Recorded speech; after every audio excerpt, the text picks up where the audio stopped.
বন্ধু বান্ধৱীসকল, আপোনালোক সকলোকে মোৰ নতুন এটি ভিডিঅ'লৈ স্বাগতম জনাইছোঁ। আজি আমি গৈছিলোঁ অলপমান মানুহজনৰ কামত। ইমান ধুনীয়া পৰিৱেশ আপোনালোক সকলোকে দেখুৱাওঁ বুলি পেলাই মই সৰুকৈ কেইটামান ভিডিঅ' কৰি থৈছিলোঁ। আপোনালোকে চাই উপভোগ কৰিব, ভাল পাব বুলি আশা ৰাখিলোঁ। ভিডিঅ'টো চাই পেলাই কেনেকুৱা পালে জনাবলৈ নাপাহৰিব।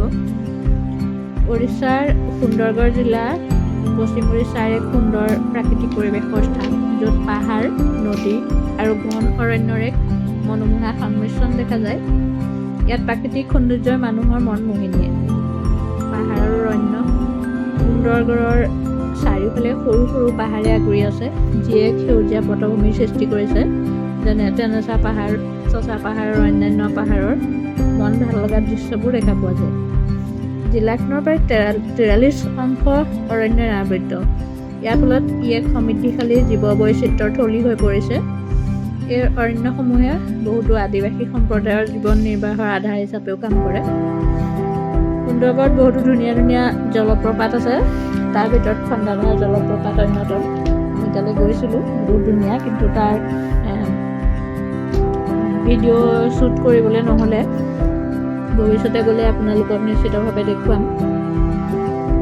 নদী জলভাগ ইব আৰু ব্ৰাহ্মণীৰ দৰে গুৰুত্বপূৰ্ণ নদী জিলাখনৰ জল নিকাশি নিয়ন্ত্ৰণ কৰে।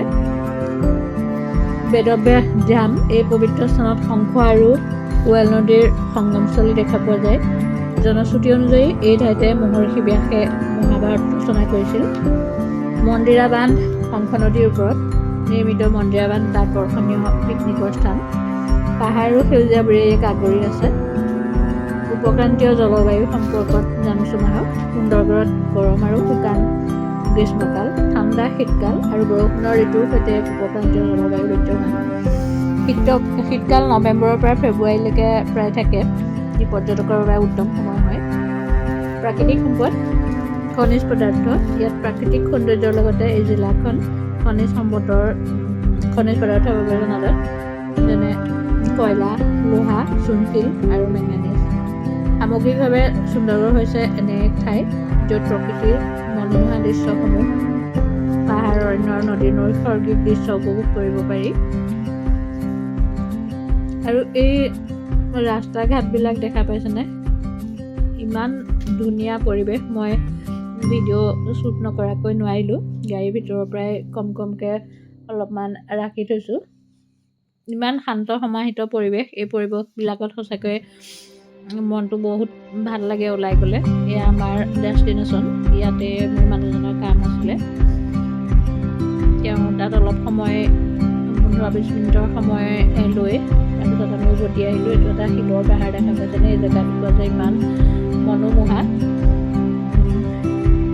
চাই থাকিব মন যায়।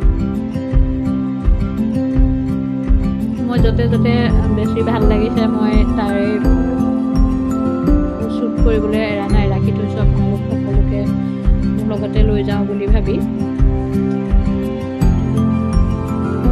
সম্পূৰ্ণ তাৰপাছত ইয়াৰ পৰা সেই ঠাইৰ পৰা আহি পেলাই আমি ৰাজগাংপুৰলৈ বুলি গ'লোঁ। তাতে সন্ধ্যা লাগিলে আৰু বিশেষ আমি দেখুৱাব নোৱাৰিলোঁ, কাৰণ আমাৰ যোৱাটো দেৰিও হৈছিলে অলপমান। 3:30 মান হ'ল ঘৰতে।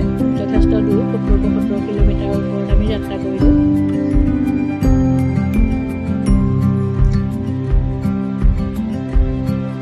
ইয়াত মই বাকী ভাল পালে নাপালে, কিন্তু পৰিৱেশবিলাক সঁচাকৈ মোহনীয়। পৰিৱেশবিলাক বৰ ভাল লাগে। আৰু বিশেষকৈ বহুত এই জেগাটুকুৰাত আপোনালোকে দেখা পালে বহুত যান-জঁট নাই, মুকলি, একেবাৰে শান্ত পৰিৱেশ, প্ৰদূষণমুক্ত। ভাল লাগে এনেকুৱা জেগাবিলাকত আহি। সেয়েহে মই অন্য শ্বুট নকৰিও ৰাস্তাৰ দাঁতিকাষৰীয়া জেগাবিলাক আপোনালোকক দেখুৱাবলৈ চেষ্টা কৰিলোঁ। ভিডিঅ'টো ভাল পালে কমেণ্ট এটা কৰিবলৈ নাপাহৰিব আৰু চাব, ভাল পাব। কাৰণ ল'ৰাই ল'ৰাইটো কৈ আছে মা অসমৰ নিচিনা লাগিছে মা আমি অসমলৈ গৈ থকাৰ নিচিনাই লাগিছে ব'লা তালৈকে যাওঁগৈ মানুহজনক কৈছে পাপা ব'লা আমি বেটিয়নীলৈ যাওঁ বেটিয়নীতে থকা নিচিনা লাগিছে বুলি কৈছে হয়ো চাৰিওফালে দেখা পাইছে ইমান ধুনীয়া পৰিৱেশবিলাক এনেও প্ৰকৃতিয়ে মোহিত কৰে মই প্ৰকৃতিৰ মাজত সময় কটাই ভাল পাওঁ এনেকুৱা পৰিৱেশবিলাকত মই বেছিভাগ সময় থাকি ভাল পাওঁ মই ভিৰ ভাৰ বহুত পচন্দ নকৰোঁ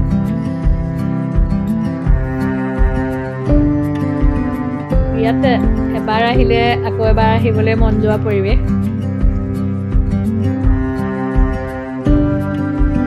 এইবিলাক গাঁৱৰ মাজে মাজে হয় কিন্তু জনবসতিও বহুত ঘন নহয় সেৰেঙা দেখিছেনে ৰাস্তাবোৰ চাফ চিকুণতা কিমান আছে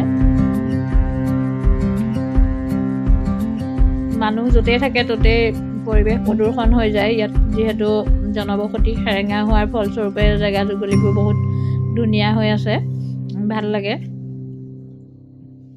আৰু এতিয়া বৰ্তমান সময়ত পৰিৱেশটো অকণমান ঠাণ্ডা হৈ গ'ল এইবিলাক হৈছে ধান খেতি কি ধান নাজানো কিন্তু বহুত ওখ নহয় চাপৰ আৰু বৰ ধুনীয়া হৈছে ধানবোৰ ধানখিনি পথাৰতে তেওঁলোকে মাৰি লৈ যায় ঘৰলৈ নি আমাৰ দৰে ঘৰত নকৰেগৈ পথাৰতে ধান কাটি তাতে মেচিন লগাই ধান চাফা কৰি বাকী ধানখিনিহে ঘৰলৈ নিয়ে বাকী খেৰ ইয়াতে থাকি যায় হয়তো কোনোবাই নিব পাৰে সেইটো নাজানো কিন্তু ইয়াত জেগাই খেৰ দম কৰি থোৱা দেখা পালোঁ তাৰপিছত ধানবোৰ চব থিয় একদম ইমান ধুনীয়া লাগিছে যথেষ্ট ধুনীয়া হৈছে ধান